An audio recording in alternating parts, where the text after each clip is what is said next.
kiongozi wa ile azimio iliyobaki, tunataka as we form the new coalition, yeye awe na ile nafasi ya officially invite Rigiji to join our team. Ujue tumekuwa tunakunywa vikombe vya chai, hatutasema ni ngapi ama wapi, lakini we want today to unveil this new movement. Thank you. And for you to officially invite Rigiji to join us. Thank you so much. Mutembei pamoja. Asanteni, Mungu awabariki. Asante sana ndugu Eugene. DAP Kenya, mwanzo mpya. Mwanzo mpya actually is a true beginning, come to think of it. DAP, congratulations on your 3rd anniversary. Na vile asante. Na vile vile kwa kuzindua makao makuu mapya within the neighborhood. But as I was driving in, I noticed a very big kibao pale near the petrol station. DAP Kenya, kubwa sana. Ungeweka pia ya wiper iko hapo. Yetu tunaanzia karibu hapa. Hata sisi basi tutaenda tuweke hapo. Na wenzetu hawa pia wakija waweke yao pale. So that the country will know the headquarters of the incoming administration. Kwa hivyo ni furaha tele. Peter Salasia sijui kama bado yupo ako pale. Ile ni kijana wa ajabu ile. Amesema niwaalike pia Sekuru. Sio tu wa manyora mheshimiwa Rigiji. Na kule kwingine kuna Ishaweri vile vile tulienda huko one of these days. So Peter, I will invite you. Kwanza nitaenda na wewe peke yangu nikakuchinjie kambuzi, na pengine kama hujapata mchumba nipatie kasichana huko. You know, we had a commitment mbele ya padre pale kwamba lazima uoe bwana. Huko na changamoto kubwa pale. But don't be in a hurry, as I told you, don't be in a hurry. Because ukiwa kwa hurry, wengine hawatajua watakutambua kwa sababu gani. That the newest member of DAPK, executive member for Mumias East, wengine watakupenda vile ulivyo. But you are bold and very decisive. So I congratulate you for showing leadership to the younger generations. I think we need to give him a big clap. My brother Eugene Amala, congratulations. You are focused, you are precise. And my brother Tony Gachagua always likes to tell me these things about leadership. He says it's a half fortune and a half skill. I remember that he tries to paraphrase Machiavelli. This man is dangerous. Amefukuza ndani. So I have fortune and half skill. So we are here today ili tufanye mwanzo mpya. Actually, that's what it is. But as we do so, I will urge caution. Because you will recall, Eugene, that whenever we were coming together in the past, we will be harded. Yani unaonekana mbaya if you don't take the necessary step. This time, we want to give everybody reasonable comfort level so that people are not pushed into anything. You recall that when we met our brother, Dr. Matiangi, even recommended that we look for some technical team. I can tell you that. Technical team to build this level. Before you consign the level of mortician to my friend Philip Kisia, give him the opportunity, because that was a very important matter. When they discussed with Rafa Utuju, was the executive director of Azimio, and that's how we ended up with Philip Kisia, and he's already doing a marvelous job. Let us not leave anybody out We will not leave anybody out. And as I said, there are others coming in.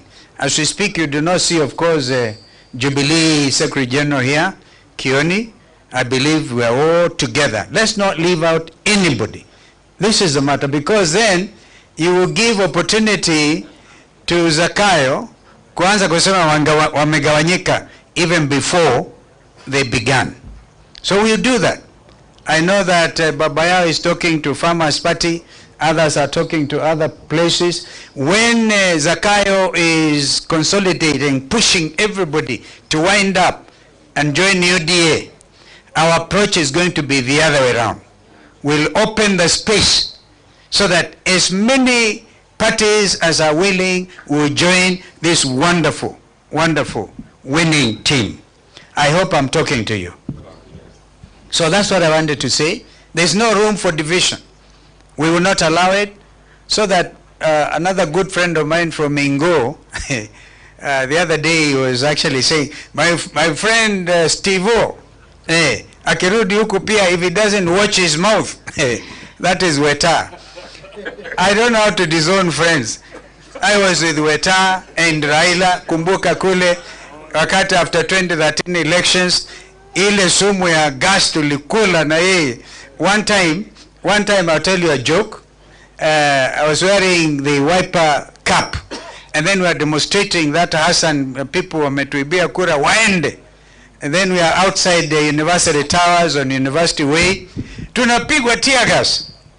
If you didn't know, if you didn't know what happened that particular day, we have fought, and we can't afford.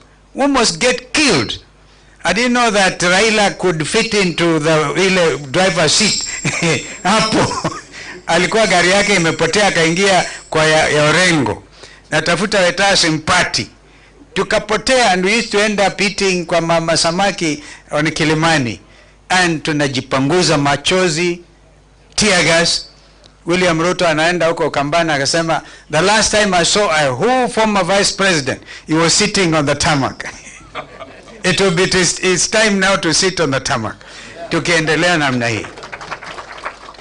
Pia yeye akule dust kidogo. And this is for the good of this nation. I believe it strongly. So when I talked of Weta, he talked of this is going to be murky, a divorce. He was describing a divorce between Ford Kenya and ODM, because he had been dispossessed of the position of the deputy minority leader, or the minority leader in the Senate. Maybe he actually accomplished that. He was very, very, very noisy about it. So we are going to do things differently within whatever remains of Azimio. We recognize, of course, that DAP has pulled out. You took a resolution, we respect it. We know that Mother Karua's NAC Kenya pulled out and gave notice. We respect that. That does not necessarily mean we are not going to get together again. It could be a strategy, because we saw our sister mother and our brother Rigiji up there, a very cold area in the mountain. We must continue to do things. We must do this thing differently. In fact, sometimes you do so, our sister Kate, to confuse them, because you know them. You are dealing with very crafty characters. So we need to be able to be very, very deliberate. We are not going to be announcing every step. My friend Eugene, let's not announce everything to these people. We have to be strategic. Wacha tuwakamatie chini. Sina mna hiyo? Wangapi anasema tuwakamatie chini? That is my advice today. Yesterday I advised Sifuna, Secretary General of ODM, and Salasi, I'm sorry I annoyed you, that I said bado tunaongea nawa. Sifuna was talking beautiful language. Beautiful language. Says if you abandon the people, Mimi Sifuna was talking like us. Ata abandon wananchi. And this is a constituents, these are his constituents. Our sister Bosibori was hosting us there in Ndagoreti North. And so, I advise that we do not give William Ruto the excuse to delay formation of IEBC. I'm happy that He has already gazetted the names, and as we speak, out of the 9, I think 7 have already been sworn in by the Chief Justice. And I say it because another young lawyer viciously argued, Jeru Ndegwa, you cannot allow Professor Olo Adams, he's in that advisory team, William Ruto, and therefore this is another. And I realized because Wiper was unfairly blamed for delaying the process. Now the truth is known. It was not us. It was William Ruto, through instructions given to a judge in Kiambu, who has vacated her own situation, dismissed the application, and therefore paving the way for the selection panel to be put in place.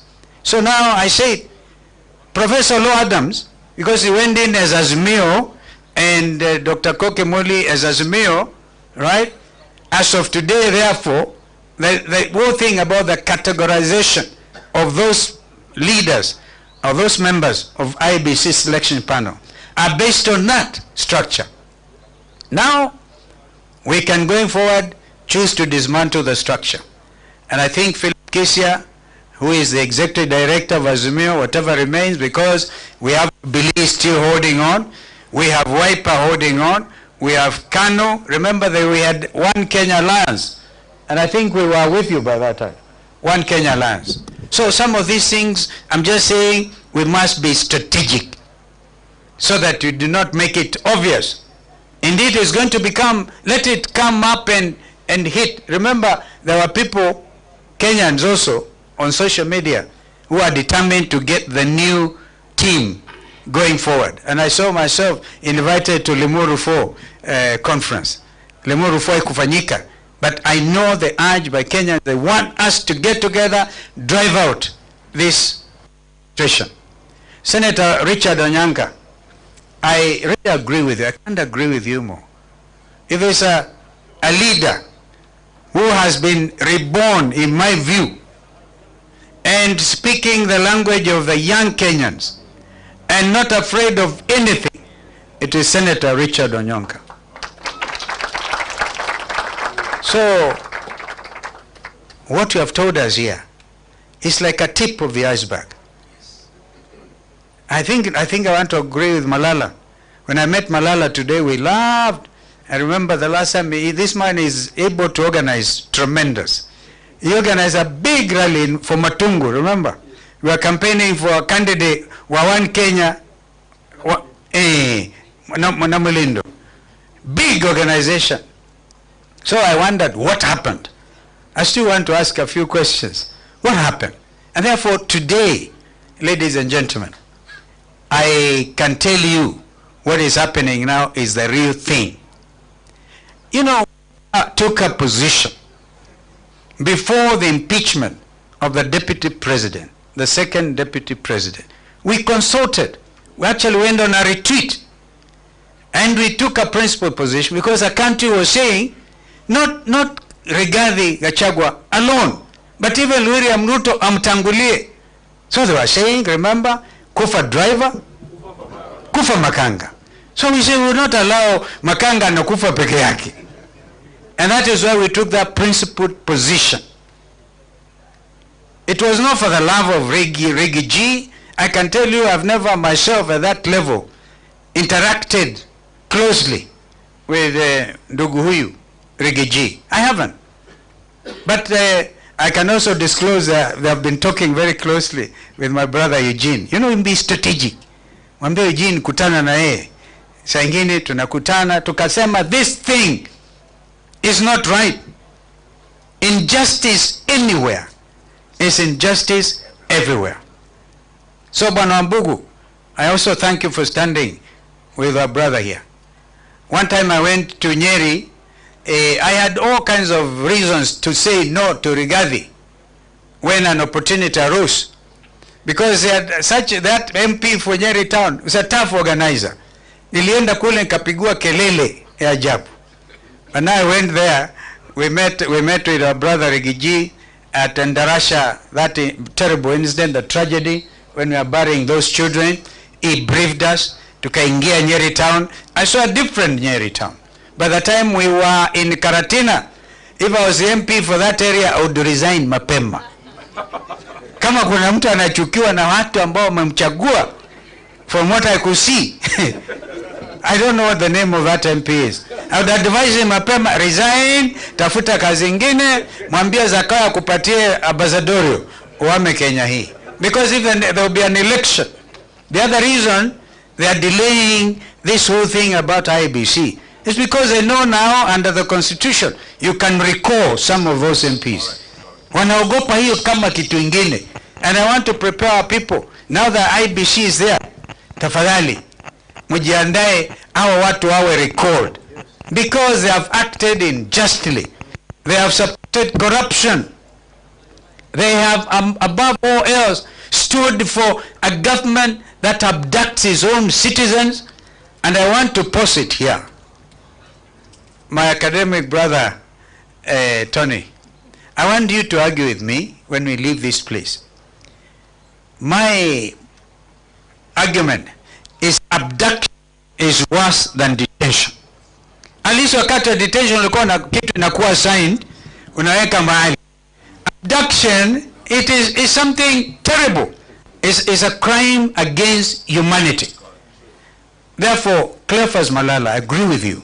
Are we going to wait tunaimba kuwa 2027 ukutafikika jameni namna hii with people abducting Kenyans? Mama mzee Joki complaining about SHA trying actually to advise them this thing is not working. You send 20 policemen to abduct